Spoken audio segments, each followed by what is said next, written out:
Hey everyone, Mr. Sujano here, your source for gaming, tech, emulation, and open source news. Let's get started. Alright, we'll kick things off with a little bit of a controversy in it surrounding PlayStation 1 emulation and Duckstation. Now, I would argue that Stenzek is no stranger to controversy. I don't want to say they start a whole lot of it, but it just seems that controversy follows this developer around. Anyways, here's the headline that's rubbing people the wrong way. Duckstation developer changes project license without permission from other contributors, violating the GPL. And that is partially true and partially not true. So yes, Stenzek did change the licensing for Duckstation, but it also appears he got permission from everybody who contributed code. So Stenzek says, "I am well aware of how licenses work. That's why I changed, to make it very clear and a deterrent due to certain parties violating the old license, by not attributing and stripping my copyright.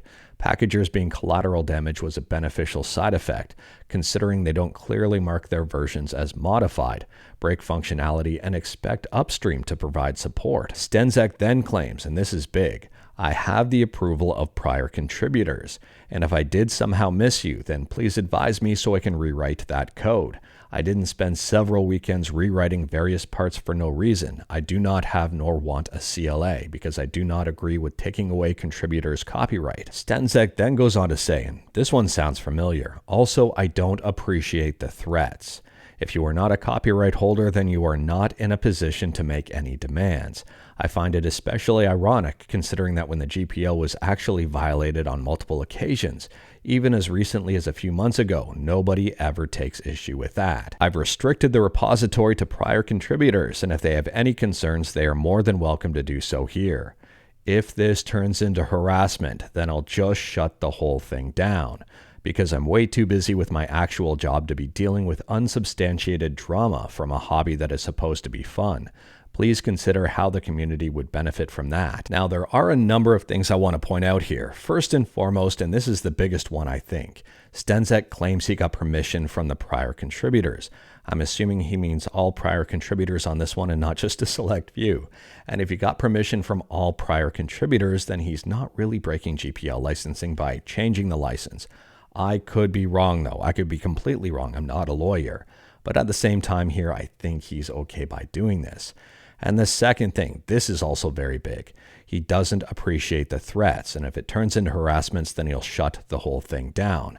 That sounds eerily similar to another emulator that just stopped, that just completely died when the developer was threatened.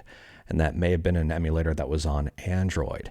Now, the proof is kind of in the pudding here, and I don't think Stenzek is messing around when he says that. More so here, and I've got a few more points to make. Someone says changing the licensing takes away the ability to port Duckstation to other platforms or keep it working if you stop working on it. And Stenzek says you're still free to do this under the CC license. I'm happy to help out with doing so as long as the platform does not open me to legal risk. If you want to distribute it, you need to upstream it so that everyone can benefit. I've repeatedly said that once I stop working on Duckstation, I'll switch back to a fork-friendly license so that others can continue. There seem to be many reasons as to why Stenzek switched the licensing over, and one of them here, the biggest one, seems to be surrounding money. These people are making money, well, I get $0. Put yourself in my position. That's a pretty hard nut kick, and it would kill your motivation to keep working on your project. Because why should you put hours of work into something just so someone else can make money? That's why I changed to a restrictive license, to deter these people from doing so in the future, and knowing that I could shut them down should I want to. Will it stop them? Of course not, but it makes me feel better, and that's what matters here. So I could be wrong here, and if I am, let me know in the comments below, but it doesn't appear that Stenzek likes people taking Duckstation and basically forking it and making modifications to it and including it into software packages on stuff like possibly retro handhelds and maybe launchers and other things like that. It seems that Stenzek wants Duckstation to remain Duckstation, free and open source, and also contained as a solitary app, and not ported into something like RetroArch where they can make money off of it and Stenzek doesn't see a dime. Again, I could be absolutely wrong. Now, in regards to the licensing change, Stenzek also says it's a deterrent. Really, that's all. It makes sense to me. If I'm not working on it anymore, then I don't really care what happens. And about the Android version of Duckstation, Stenzek says Android code isn't public for the same reason, to stop others knocking it off and selling it while I get nothing. And the last thing I want to point out about what Stenzek said was, I don't need this stupid stress. I'm about 5 minutes away from just deleting the repository and being done with this stuff. And I said this before and I'll say it again, I don't think Stenzek is bluffing here. I think the proof is in the pudding and I think they're serious. So to be honest with you here, in my opinion, the future of Duckstation is absolutely at risk. Now, as an end user, this whole licensing change shouldn't really matter whatsoever. I mean, you can still download the app, you can still use it. You can use it on Linux, you can use it on Windows, on Mac, and yes, there's still an Android version floating around. It may be a bit outdated in comparison with the PC version, but there still is an Android version, just not on Google Play. And on top of that here, it's still open source, so I really don't see much of an issue. I just think Stenzek has his reasons. To me, they make sense from his point of view, but they may upset others. And I will say harassing the developer is not the way to go here. And I said that in a previous video. When it comes to developers and drama, just kind of try to ignore it and just focus on the end product. Anyways, let me know your thoughts about Duckstation in the comments below. Are you a fan of Duckstation? I think most people are here. And what do you think is going to happen with the future of Duckstation? Do you think it's going to end up like Aether SX2, where the developer just flat out leaves and shuts the project down? Or do you think it's going to continue to carry on and hopefully this is all just water under the bridge and it'll be fine moving forward? But moving on, and next up we're talking about emulation front end Launchbox. Now, an emulation front end is not an emulator.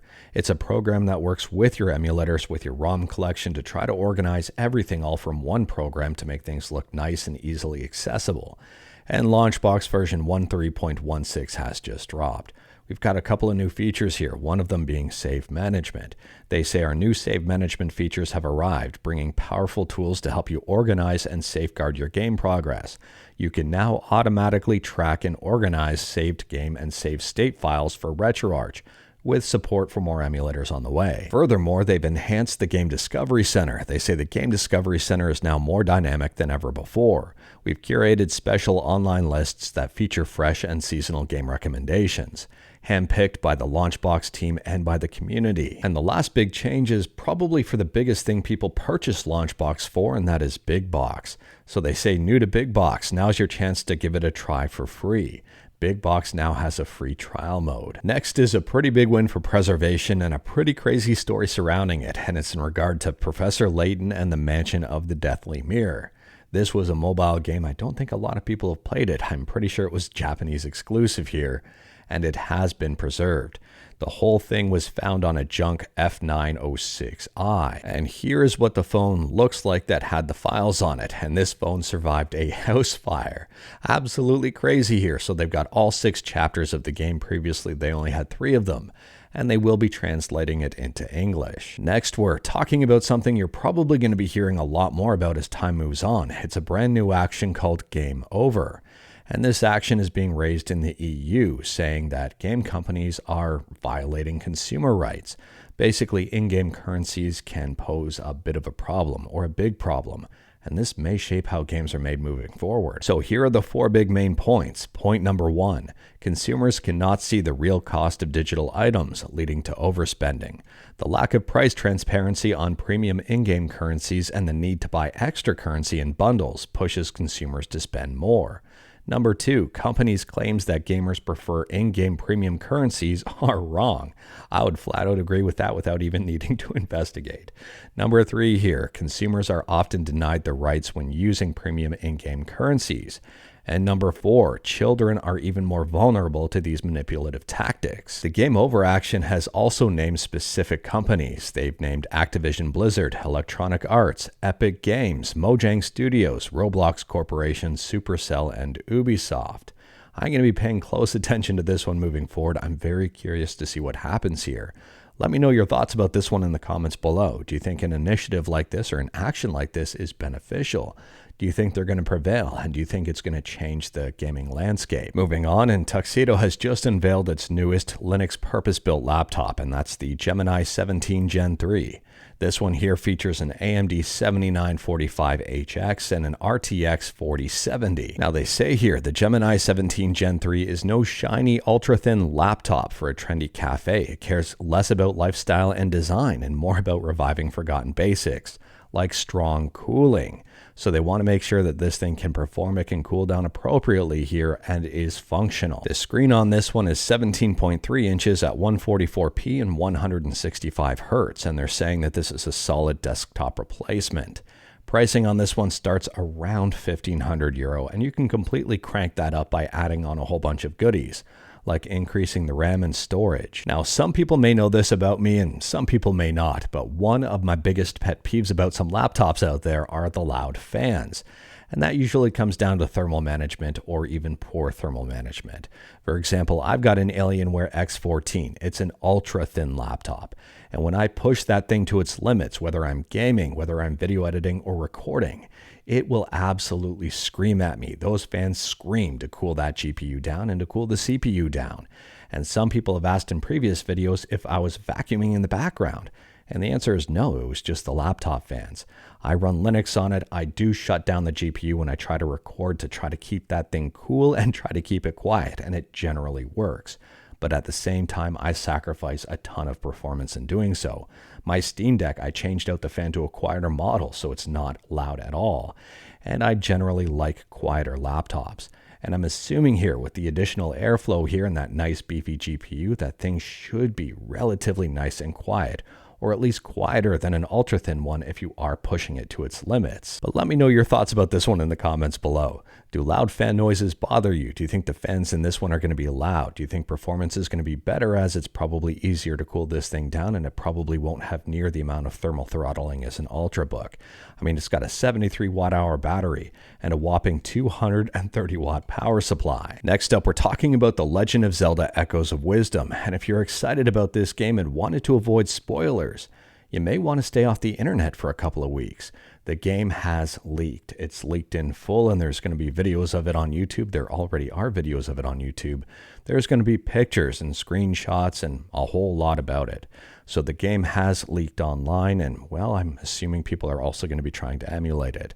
Let me know your thoughts about this one in the comments below. Now, I personally haven't seen copies of this game floating around out there, but I'm assuming some people may use this as an opportunistic time to take advantage of unsuspecting people and distribute malware, all under the guise of The Legend of Zelda Echoes of Wisdom.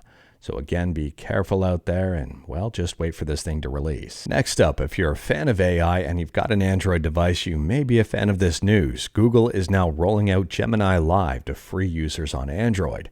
From my understanding, this was previously restricted to advanced users only. Now, I don't know about anyone else, but I've been having a pretty good time gaslighting Gemini. I mean, this is a screenshot from my actual conversation with it. And I told them there are 4 R's in strawberry, and well, it believed me. So we'll see how things go with Gemini moving forward, but I've been having a very interesting time with it. And continuing to talk about Google. Now, I've got a Pixel Pro XL. I'm pretty happy with it, although a little bit frustrated at a few things, but overall the phone has been decent. I'm glad I didn't get a Pro Fold here because it appears there are some durability issues. Now, I don't necessarily think this is a common use case, but if you have a Pixel 9 Pro Fold, you may want to check out Jerry Rig Everything's video. They don't seem to be overly durable in a bend test. Mind you, he's bending it backwards and putting a lot of force on it. But at the same time here, the foldable phone did not fare well in that test. Now, after seeing that bend test, my mind began to wander a little bit and I was thinking about other phones. And this comment here kind of hit the nail on the head. It absolutely did. It was what I was thinking. Can't wait for him to get his hands on Huawei's Trifold. I'm very curious to see what's going to happen here. I'm very curious to see if the Trifold phone will hold up or will crumble. Let me know your thoughts in the comments below. Next up, we're talking about 8BitDo, and 8BitDo has just unveiled something amazing for the Gamecube controller, and something I think a lot of people might be running to. Introducing the 8BitDo mod kit for the original Nintendo Gamecube controller. easily modify your original wired Nintendo GameCube controller into a Bluetooth controller, bring wireless compatibility with Switch and Android, including Hall Effect joysticks and the trigger pack. And it all starts at $26. Now, it's worth pointing out, if you plan on converting your GameCube controller to Bluetooth and still wanted to use it on the GameCube, you're going to need an adapter. The GameCube does not have native Bluetooth support. Fortunately, 8BitDo does have you covered. They've also revealed the Retro Receiver. And this not only works with the Bluetooth modification of the GameCube controller, but other controllers as well, including the Switch Pro controller, the DualSense controller, and even more. The receiver is also priced around $25 here, and let me know your thoughts about this one in the comments below. Would you be more interested in modding a GameCube controller to make it compatible with PC and Switch via Bluetooth? Or would you be more interested in picking up a receiver and using other controllers with your GameCube? Next up, we're talking about Xbox One emulation or translation with XWine1. And XWine1 has made even more progress here with Forza Horizon 2, and I think a lot of people will be excited about that. The game is booting, the intros are playing, and it does go in-game, but nothing is really rendering at this point except, the map and maybe the speed a little bit. But this is very impressive. I mean, sooner or later we're going to be able to see everything, and sooner or later this game will probably be playable. Let me know your thoughts about this one in the comments below. Are you a big fan of Forza Horizon 2? Next up, we're talking about open source Flash player emulation with Ruffle, and Ruffle continues to make updates in progress here, and they've just released a brand new progress report. So here is the progress report, and like everything I talk about, link will be in the description below right at the bottom. And there is quite a bit here. I mean, they've made a ton of improvements. For example, ActionScript 3 language has gone up from 75% to 90%. And they are preparing for a stable release. Additionally, here the desktop application has received a bunch of improvements. There's been a bunch of improvements to the browser extension, and there's been a bunch of improvements to the web version. And this is a big one. They've adopted the unofficial Android version of Ruffle, and it's now official. So we're going to be seeing a lot more Android improvements in the near future. They point out here it's still too early for them to feel comfortable publishing it to the Play Store. So as soon as they make some improvements and some tweaks to it, I'm assuming it's going to hit the Play Store. And for iOS, they say now that Apple has relaxed some of their rules, they may need an iOS developer to help them out, but they may push it to the App Store. And that would be huge because we'd have Flash again on Android and iOS. And speaking about releases, next up here, we're talking about Teenage Mutant Ninja Turtles Mutants Unleashed. And there's a brand new gameplay trailer up on YouTube that is worth checking out here. This game is headed to the Xbox, PlayStation, Switch, and PC. And it's also for PS4, previous generation stuff too. So looking at this game, it looks pretty darn good. It's releasing on October 18th, and let me know your thoughts about this game in the comments below. Does this game interest you? Does the gameplay seem fun? Or is this something you're going to take a hard pass with? And continuing to speak about releases, next up here we're talking about the Xbox 360, Halo, and Mega Construx. And there was a Halo Mega Construx game in development that was canceled. It has now been preserved, it is now online, and yes, it does work with Xenia. Looking at the comments here, I was not expecting this game to go as hard as it did. Really enjoyed it, and a shame it never properly released. The lack of official Halo spin-offs is devastating to the franchise. When you first saw LEGO Halo, were you blinded by its majesty? Now, after taking a look at some of this footage, I would say that this game would probably sell very well today. I think a lot of people would be interested in it. I mean, it's an interesting take on Halo. It looks like it would be a lot of fun. Let me know your thoughts about this one in the comments below. Would you be interested in a version of Halo that looked like this? I think the answer is yes. And last up here, we're talking about Palworld. Now, Palworld had quite the controversy online the other day when the CEO had mentioned that they were thinking at one point about making it a live service game. And that was because a live service game would increase the longevity of the game and obviously profits for Pocket Pair. And a lot of people were not happy about that. The CEO said it would be difficult though because the game wasn't initially designed as a live service game, and they may have to do a lot of development to convert it over to that. Now, since then, Palworld has issued a statement. Too long didn't read. We are not changing our game's business model. It will remain buy to play and not free to play or game as a service. Recently, an article was published in which we discussed the possible future direction of Palworld, and ideas for continuing the game for a long time. In fact, this interview was conducted several months ago. At that time, we were still considering the best way forward for Palworld to create a long-lasting game that continues to grow.